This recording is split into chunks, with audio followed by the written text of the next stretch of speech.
संस्कृतियों का गढ़ कहे जाने वाला भारत विश्व में अपने धार्मिक रीति रिवाजों के लिए भी प्रसिद्ध है।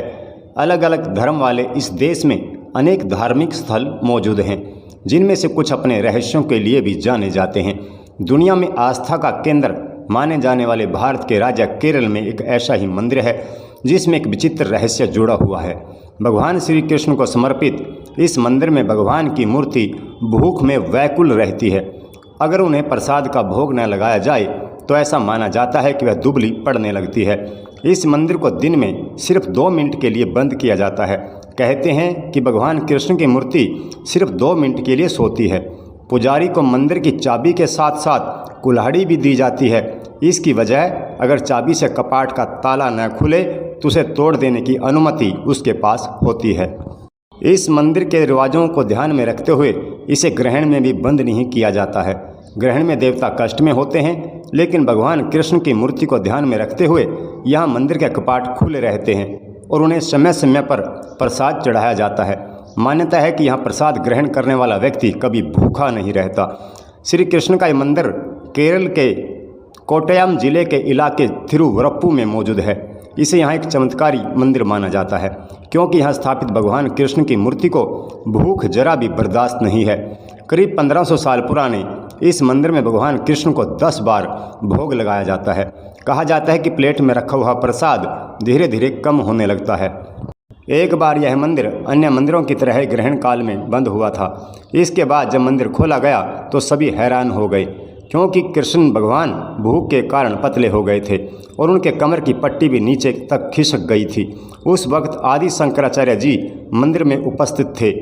जब उन्होंने इस घटना को देखा तो वे समझ गए कि भूख के कारण ही ऐसा हुआ है, इसलिए ग्रहण के समय दोबारा कभी इस मंदिर को बंद नहीं किया गया।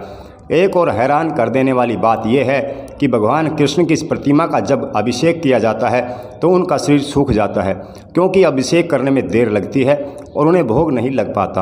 आखिर प्रतिमा कैसे सूख जाती है, ये आज तक का एक रहस्य ही बना हुआ है, जिसका पता आज तक नहीं लग पाया। इस भगवान श्री कृष्ण के मंदिर से कई दंत कथाएँ जुड़ी हुई हैं। बताया जाता है कि वनवास के दौरान पांडव भगवान श्री कृष्ण की मूर्ति को पूजा करते थे और उन्हें भोग लगाते थे।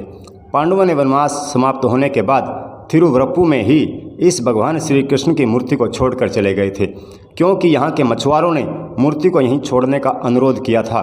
मछुआरों ने भगवान श्री कृष्ण की ग्राम देवता के रूप में पूजा करनी शुरू कर दी थी। हालांकि मछुआरों एक बार संकट में घिर गए थे तो एक ज्योतिष ने उनसे कहा कि आप सभी पूजा ठीक तरह से नहीं कर पा रहे हैं। इसके बाद उन्होंने भगवान श्री कृष्ण की मूर्ति को एक समुद्री झील में विसर्जित कर दिया था। केरल के एक ऋषि विल्वमंगलम स्वामीयार नाव से एक बार यात्रा कर रहे थे, लेकिन उनकी नाव एक जगह अटक गई। लाख कोशिशों के बाद भी नाव आगे नहीं बढ़ पाई, तो उनके मन में सवाल खड़ा होने लगा कि ऐसा क्या है कि उनकी नाव आगे नहीं बढ़ रही है। इसके बाद उन्होंने पानी में नीचे डुबकी लगाकर देखा तो वहाँ पर एक मूर्ति पड़ी हुई थी। ऋषि विल्वमंगलम स्वामीयार ने मूर्ति को पानी में से निकाला और अपनी नाव में रख लिया। इसके बाद वह एक वृक्ष के नीचे आराम करने के लिए रुके और मूर्ति को वहीं रख दिया। जब वह जाने लगे तो मूर्ति को उठाने की कोशिश की, लेकिन वह वहीं पर चिपक गई। इसके बाद वहीं पर मूर्ति स्थापित कर दी गई। इस मूर्ति में भगवान कृष्ण का भाव उस समय का है जब उन्होंने कंस को मारा था, तब उन्हें बहुत भूख लगी थी। इस मान्यता की वजह से उन्हें हमेशा भोग लगाया जाता है। यह जानकारी आपको कैसी लगी कमेंट बॉक्स में ज़रूर लिखें और TVR मूवी चैनल को लाइक और सब्सक्राइब करें। धन्यवाद।